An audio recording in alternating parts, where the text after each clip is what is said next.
Hey, how's your week going so far? My name is Alicia. I'm Nicole. Why don't we take a little time away from the hustle and bustle of adulting and let's indulge our curiosities just for a bit and talk about killers, psychos, and the unexplained. Today we are venturing into Arkansas to talk about Ronald Gene Simmons and the Phantom Killer. Welcome to Arkansas, home of the Phantom Killer, also known as the Phantom of Texarkana, and is responsible for the Texarkana Moonlight Murders. It was a series of 5 unsolved murders and 3 related violent crimes that were committed in Texas and Arkansas in 1946. The perpetrator remains unknown and is credited with attacking 8 people, 5 of them fatally, in a 10-week period. So, since this is an unknown assailant, it really made the series of killings even more scary and unpredictable. The attacks occurred at night on weekends between February 22nd and May 3rd, targeting couples. The first 3 attacks occurred at quote unquote lovers' lanes or quiet stretches of road in Texas. The fourth attack had occurred at an isolated farmhouse in Arkansas. During these weeks, as everything's going on and everybody's confused as to what's happening, all the residents in all these areas are just freaking out. They're buying up all the guns, all the ammo, anything sharp, all the sharp objects. They're buying everything. So all the Right? stores are just being like completely wiped clean of anything that could be used against a perpetrator, obviously. Right? So people's panic and fear is just raging right now. So let's talk about what happened. At around 11:45 p.m. on Friday, February 22nd, Jimmy Hollis and his girlfriend, Mary Jean Larry, she was 19 at the time, parked on a secluded road just outside of Texarkana, Texas. They had just went and seen a movie together, and they were just kind of sitting in their car, just chit-chatting after the movie, when a man wearing a white cloth mask, which resembled like a pillowcase with eye holes cut out of it, Oh, okay. yeah, appeared on the driver's side door, like shone a flashlight in the window, like right in Jimmy's face. And Jimmy's like, "Hey, man, you got the wrong person. What's going on here?" And the man's like, "I don't want to kill you, fellow. Just do what I say." So Jimmy and Mary Jean were ordered out of the car, and the man ordered Jimmy to take off his goddamn breeches. After he complied, the man struck him twice upon the head with a firearm. Mary Jean later told investigators that the noise was so loud that she initially thought that Hollis's head had like been shot, when in Oh. she heard was like the skull fracturing. Oof. Yeah. Thinking the assailant wanted to rob them, Mary Jean showed him like Jimmy's wallet, like, here, he has no money, like, there's nothing here for you to take. After that, he just pretty much struck her. So he whacked her in the head and then ordered her to stand up and get out of the car and run. So initially, Mary Jean tried to flee towards like a ditch, but then she was like, nah, that's a bad idea. So then she ended up like running up the road. And then she had spotted this old car that was kind of parked off the road. She found that no one was in the car.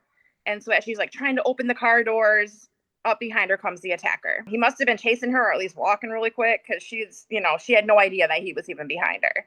So then, she turns and she sees him and he says, why are you running? She's like, you told me to do so. So then he called her a liar, knocked her down, and sexually assaulted her with the barrel of his gun. Ew. Yeah. So then after the assault, Mary Jean, she fled again on foot. She ran about a half a mile up the road to like a nearby house. She woke up the people there. They phoned the police. Meanwhile, Jimmy had regained consciousness during this time, and he was able to like go to the road and like alert a passing motorist who also was able to call the police. So within about 30 minutes, Bowie County Sheriff Bill Presley and 3 other officers arrived at the scene. But the assailant he was already gone. He had already fled. Mary Jean ended up being hospitalized overnight for a minor head wound, and Jimmy was hospitalized for several days to recover from multiple skull fractures. So he beat the crap out of him, is what he did, and sexually assaulted Mary Jean. Right? So when the police are talking to them, Jimmy and Mary Jean kind of gave like slightly differing descriptions of their assailant, like the attacker. Mary Jean claiming that she could see under the mask and he was a light-skinned African American male. Jimmy alternately claiming the attacker was like a tanned white man, about 30 years old.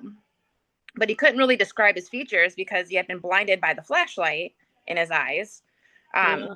Both agreed that the assailant was around 6 foot tall. So law enforcement repeatedly like kept challenging the couple, like, are you telling us everything? What are you hiding? Who's after you? What did you do? I mean, like after that whole experience, if that's really what went down, why would they be trying to withhold any type of information? And plus, like when things like that happen so quickly, it's hard to probably even process Yeah.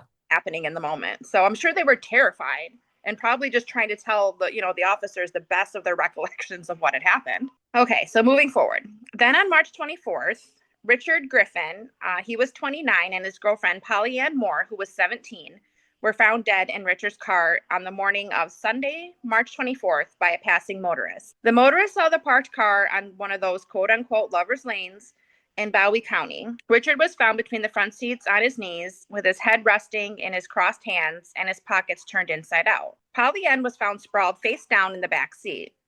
There's evidence that suggested like she was placed there after being killed on a blanket outside of the car. Richard had been shot twice while inside the car.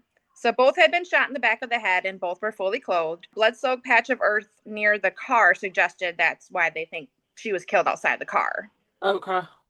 and put back inside. Like, then there was congealed blood that was found running along like the running board of the vehicle, and it flowed so much that it was like actually dripping out to the bottom, like underneath the car, beneath the car. Gross. So much blood. It's so much blood. A 32 caliber cartridge casing was also found, possibly ejected from a pistol wrapped in a blanket. No reports indicate that either Richard or Polly Ann was examined by a pathologist, but there was rumors of sexual assault. So they never fully like investigated it. They never fully like examined the bodies. Why would you not fully examine Yeah. murder victims? No, there's like a couple kids dead, whatever. Like, really? Come on, 1946. Come on. Yeah. Then on April 14th, there was a second double murder. So around 1:30 a.m. on Sunday, April 14th, Paul Martin, who was 17, picked up Betty Jo Brooker, 15, from a musical performance at the VFW Club at West 4th and Oak Street in Texarkana. Paul's body was found around 6:30 a.m. later that morning, lying on his left side by the north end of this North Park Road. Blood was found on the other side of the road by a fence. He had been shot 4 times, through the nose, through the rib, from behind, and the right hand, and through the back of his neck. Betty Jo's body was found by a search party at about 11:30 a.m., almost 2 miles from Paul's body. Her body was behind a tree, lying on its back, fully clothed. It had been posed like with the right hand in the pockets of a buttoned overcoat. Betty Jo had been shot twice, once through the chest and once through the face. The weapon is the same as the other weapon, a 32 caliber, probably Colt pistol. Paul's car was found about 3 miles from Betty Jo's body and about 1.5 miles from his body. So pretty much the car was found. Both of these bodies are just found like so far away from this vehicle, like they must have just ran and ran and ran and ran until they couldn't, you know? Yeah. So then, of course, the examiners indicated that both the bodies had put up quite a fight. They even asked like their friends, like, is anyone trying to hurt them? Did they do anything, to anybody to make them, seek revenge? And their friends were like, we have no idea. They don't have enemies. We don't know what's really going on. Like, who would kill these people? So police, again, don't really have much to go on. Of course they don't. No. So then on May 3rd, the 5th murder occurs. Sometime before 9 p.m., when Virgil Starks, 37, and his wife Katie, 36, they were in their home on a 500-acre farm off Highway 67 East. Virgil was sitting in an armchair reading the newspaper when he was shot twice in the back of the head from a closed double window. Hearing the sound of broken glass, Katie came from another room and saw Virgil stand up and then slump back down into his chair. When she realized that he was dead, Katie ran to the crank telephone, 1946. Yeah. She rang twice before being shot in the face from that same window. She fell, but soon regained her footing and was trying to get a pistol from another room. But then she ended up being like blinded by like her own blood and couldn't see where she was going. Yeah. So Katie could hear the killer in the back of the house, so she fled out the front door. She ran barefoot across the street to a home of like her sister and her brother-in-law. Because no one was home, she ran to another neighboring home. So you got to imagine, if they're on a 500-acre farm, like she's got to be running for like a long time to each of these houses. And all that blood she's losing and she's not passing out. Yes, just trying. Adrenaline right there. Percent. So she gets to the next person's home, and all she could do was gasp, "Virgil's dead," and then she just collapses. The neighbors took her in, took her to the hospital. Fortunately, this is the last murder that's associated with the Phantom Killer. They did after she's at the hospital, she's telling police what happened. They're like, we have no idea what's going on. They launched like a citywide investigation along with Texas and Arkansas police. The Texas Department of Public Safety was involved. The Texas Rangers, Cass County sheriffs, basically everybody, even the FBI. Everybody's like, what the hell, and no one can figure out what is even happening. They questioned over 200 people without any viable leads. Police set up decoys of teenagers in these, lovers lanes. They even put out like $500 rewards for information, which is like $8,000 in today's money. So they were putting a little bit of money out there, like, hey, come on, somebody tell us something. Someone had to see something. All for naught, because no leads, no real suspects. Investigators were working 24-hour shifts nonstop, no resolution, never figuring out what happened or who the Phantom Killer really was, putting an end to this awful case with nothing. Wow. I wonder if they could go back and try to figure it out now, if they kept any DNA evidence or not. Well, Ronald Gene Simmons, aka the Devil of Pope County. Now, we have a lot of material to get through, so I condensed a bunch of it, and we'll get through it as quickly as possible. He was born July 15th, 1940, in Chicago, Illinois, to Loretta and William. Less than 3 years later, William died of a stroke. 1 year after that, Simmons' mother remarried to a William Griffin, so she likes the name William. Mm-hmm. In 1946, the family moved to Little Rock, Arkansas. On September 15th, 1957, Simmons dropped out of school and joined the U.S. Navy. His first station was in Washington, where he met Bersable, Rebecca, aka Becky, Yulbury. They married in New Mexico on July 9th, 1960. Over the next 18 years, the couple had 7 kids. In 1963, Simmons left the Navy. About 2 years later, he joined the Air Force. Oh, switching it up a little, huh?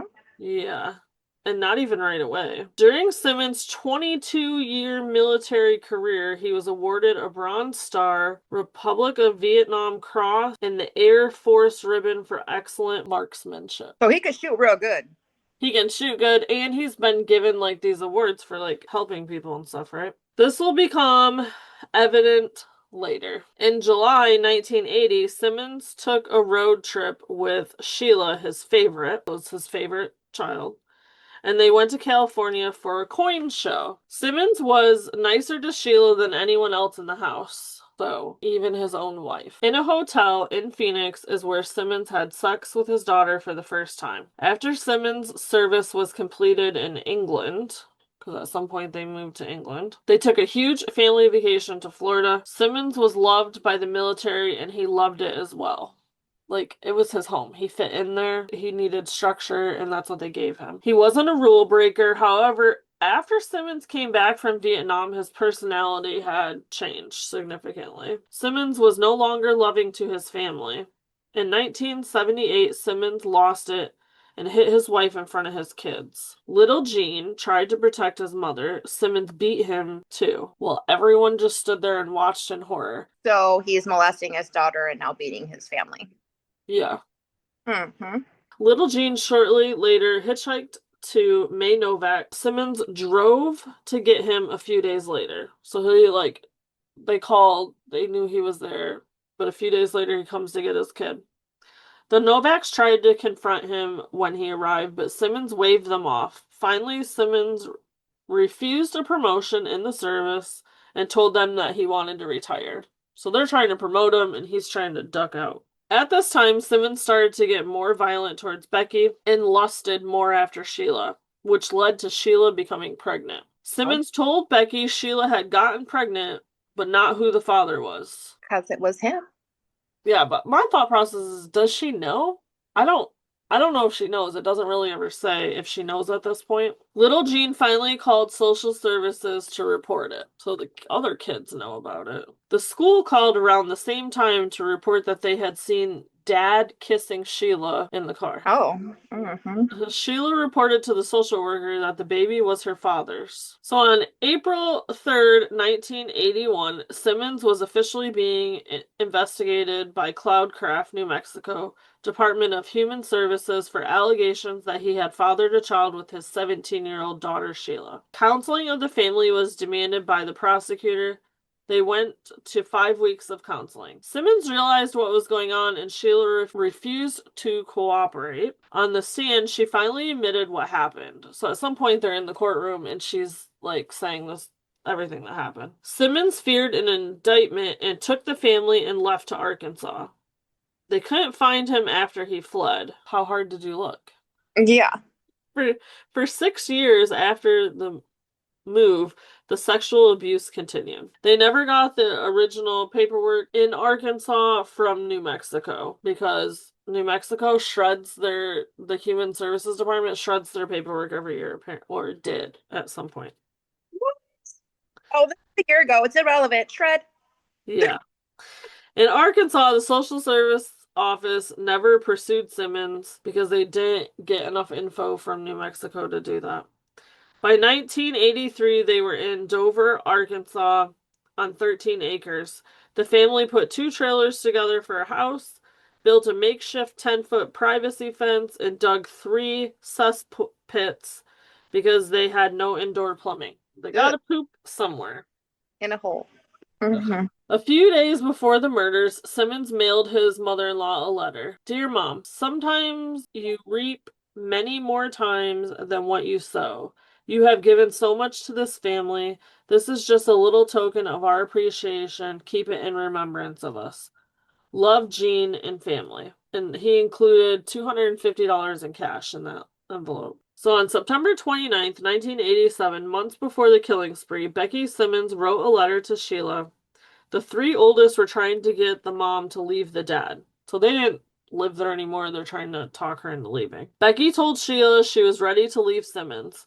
The 4th oldest was set to graduate that spring, and Becky was vocal about leaving shortly after. Pleasant Valley is where the property was located. Very few businesses were in that town. Family was put to work to renovate the family property. Working conditions were terrible. And in the summer, they had to watch out for wildlife. Like, he has them working year-round on the property when they first moved there. The older children by this point had found a way out. Sheila got engaged, and Simmons became enraged. He stole his girl. Yeah. Little Jean got married and Billy got a job and moved out. The 4th oldest knew education was going to be her way out. Loretta made sure to study hard and get good grades in school. Loretta's best friend Dana said that how they met. She needed help in math and Loretta had told her she had plans to go to modeling school after high school, and Becky had stayed all these years so that the children wouldn't have nothing. She thought if she left Jean, the kids wouldn't have had food, a shelter. Like, she's conditioned at this point. She's been there so long, she thinks that she can't go get a job and, like, provide herself. Yeah. Now, around the same time Becky is writing that letter to Sheila, Dana is permitted to spend the night. Dana recalls getting there and sitting around with the whole family, joking and laughing, and everyone working on homework and having a snack. Then when Simmons got home, everyone went silent and went their separate ways. Loretta introduced Dana to Simmons, and he acknowledged her, and then the girls spent the rest of the night in Loretta's bedroom. Dana recalls how Loretta had 3 deadbolts on the inside of her door. Loretta's explanation is that everything isn't as it seems. You're not. I would have been like, I need to go home right now. Why do you need 3 deadbolts on your bedroom door? Do you need to come with me? Because I need to leave right now. Blink twice. Are you saying On December 22nd, 1987, Simmons began the worst mass murder in Arkansas history and the worst crime involving one family in the history of the country. He knows that she's about to leave. Yeah, and he's freaking out like, you already took Sheila from me. Mm-hmm. The bloodshed ended December 28th, 1987, leaving 16 dead, 14 immediate family members. Loretta was excited for her Christmas break. During the summer, she was only allowed to leave to help her mom at the laundromat. Loretta helped her mom at home with her 3 younger siblings and her 3-year-old niece. She was excited that the family was all coming for Christmas Day. As the kids got off the bus for Christmas break, Simmons met them outside, telling them he had a Christmas surprise and only one could come in at a time. Loretta was led in first. Simmons led her to his bedroom, where he then beat and strangled Loretta to death on his bed. Then he placed her head in a bucket of water to make sure she was dead. Then he repeated the process for the 3 younger children. Simmons then took their bodies to the hole and threw them in. This is where 3 other bodies were already deposited. After the kids went to school, Simmons concealed a .22 pistol and a blunt object with him and went down the hall to start this killing spree. No one knows which order he killed them in, but little Jean, Becky, and the 3-year-old granddaughter were the first of Simmons' victims. Simmons struck little Jean twice and Becky once. He shot his son 5 times, most at close range, as close as 6 inches from him. They do know little Jean fought back and tried to escape, Of so course. there's evidence that he tried to.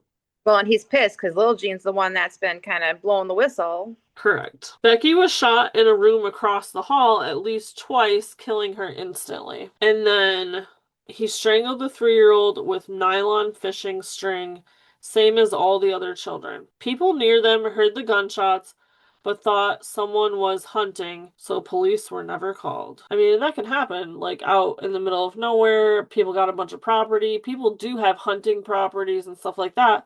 So if you're hearing gunshots, you're not thinking anything of it, right? After each layer of bodies, Simmons placed kerosene and barbed wire on the bodies, and then covered it with dirt to keep the animals away. Later, police found a note in the safe deposit box that Simmons had left there days before the murders. Simmons wrote it to Becky, telling her, "You lied to me, and I will see you in hell." Little Jean and his daughter were there because he had separated from his wife and didn't think his bachelor pad was appropriate for the child.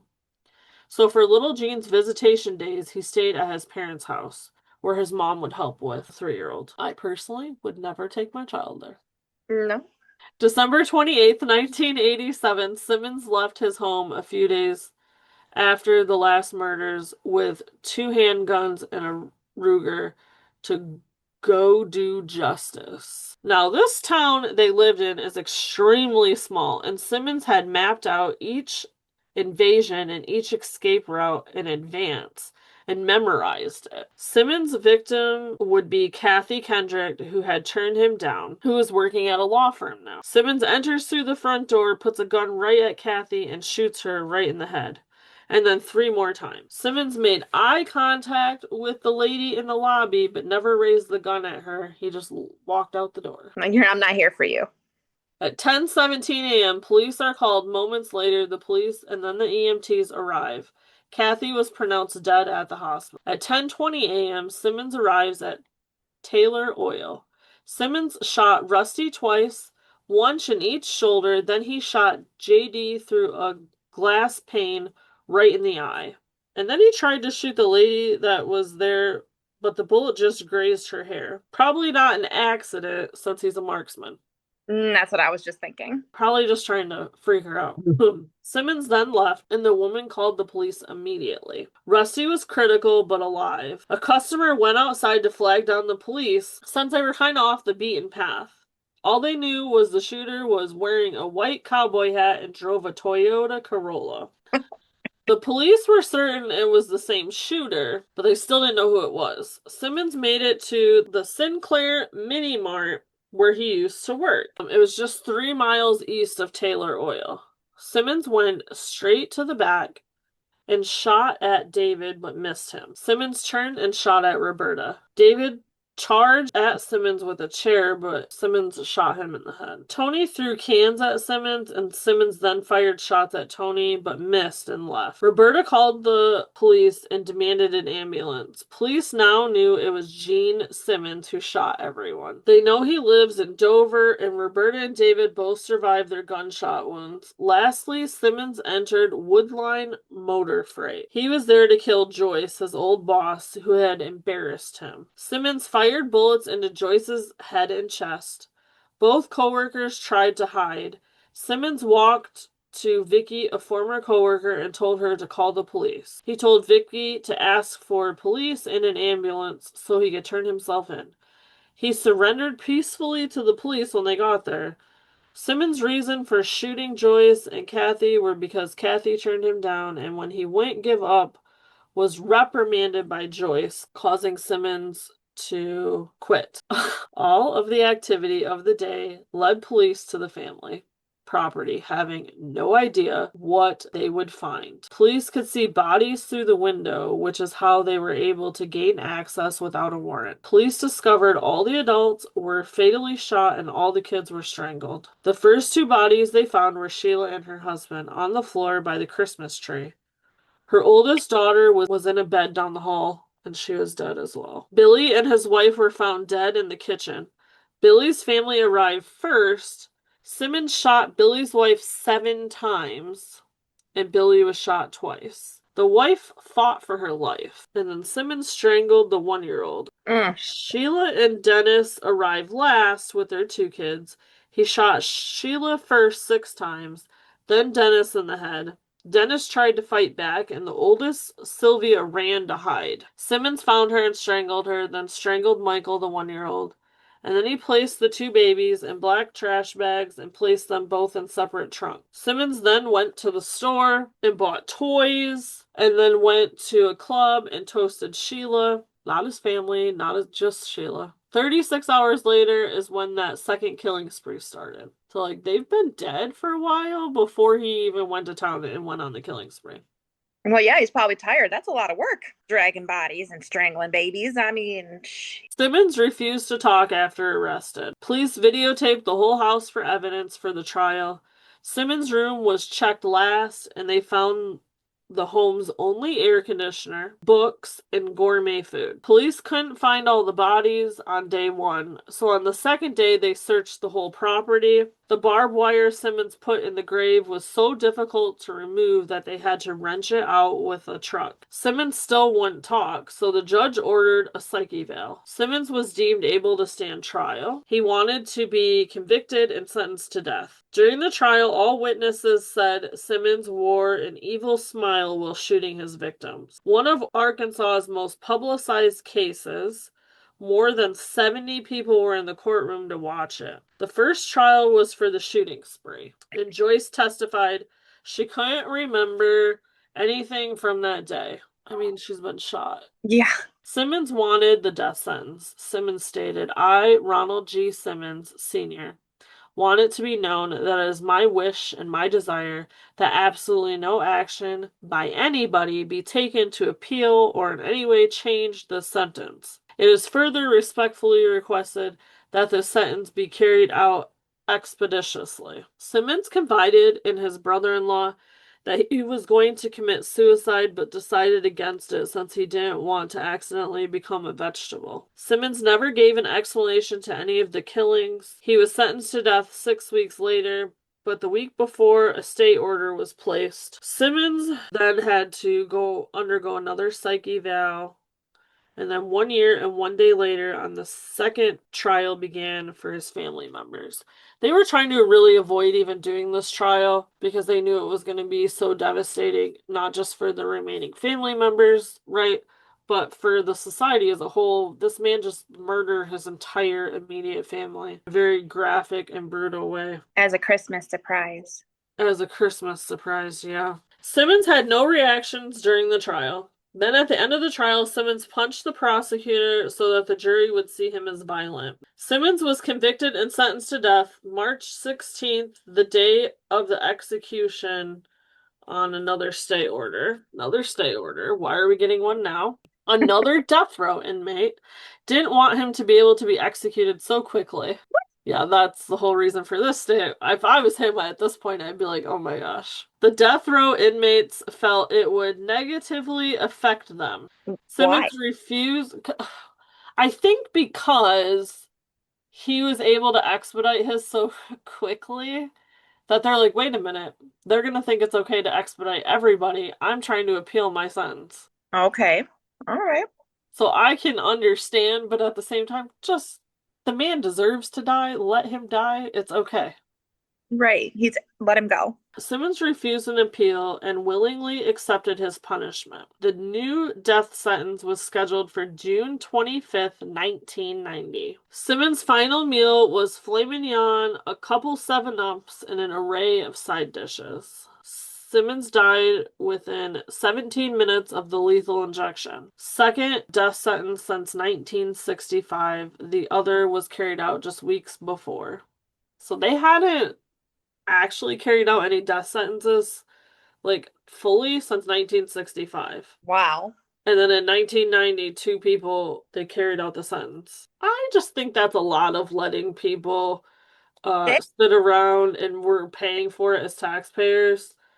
well, that's probably like you just said, they're trying to like prolong their sitting on death row. Like obviously, if all these people have been sitting so long, they're probably getting scared. Like, oh man, they're doing it again. They're actually doing it.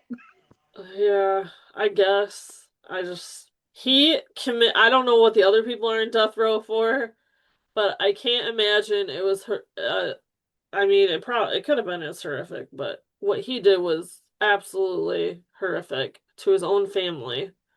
Well, and like you said, it's shaken up that entire community, and everybody was just disgusted.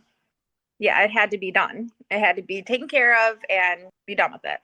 On a side note, it wasn't like, Mr. Fitness, Richard's Gene Simmons. Yeah, don't confuse Ronald Gene Simmons with Richard Gene Simmons.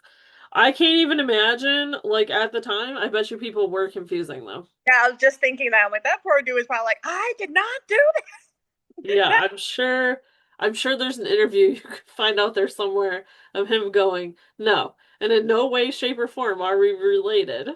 No, I'm just trying to promote fitness. Okay, come on Right. out, ladies. So don't confuse the two. It is two different people. Completely. The fitness guy did not murder his whole family. Oh my goodness. Well, let us finish this off with a little of the unexplained. Arkansas has a cryptic creature called the Heber Springs water panther. So it's a creature that's a cross between a Bigfoot and a puma. However, it can breathe both on land and underwater. It's man-like, but it's covered in fur, and it has like a very high-pitched, hellish scream. It's been described as. The legend is said to have started like amongst the Native American tribes, like the Ojibwe, the Ottawa, the Shawnee tribes. It's a big cat-like creature or dragon, as it has also been described, and it would drag people like underwater to their deaths, and it would scream that high-pitched yell while it was killing like animals. It's said to live in like a limestone cave. It's in this man-made lake, also known as Greer Ferry Lake. A scuba diver even said that he had encountered the water panther and it like slapped him and like it slapped his face. It slapped the whole mask off of his face while he was like swimming. It's pretty crazy. So yeah, y'all ever heard of this Heber Springs water panther? If so, let us know. We're interested. It slapped the thing off his face but didn't kill him. It's like, hey, bro, goodbye. I love it. So we would like to thank you for joining us in our discoveries of Arkansas this week. Please join us next week while we travel to California. Don't forget to like and subscribe so you don't miss our adventures next week into killers, psychos, and the unexplained. Bye bye. Bye-bye.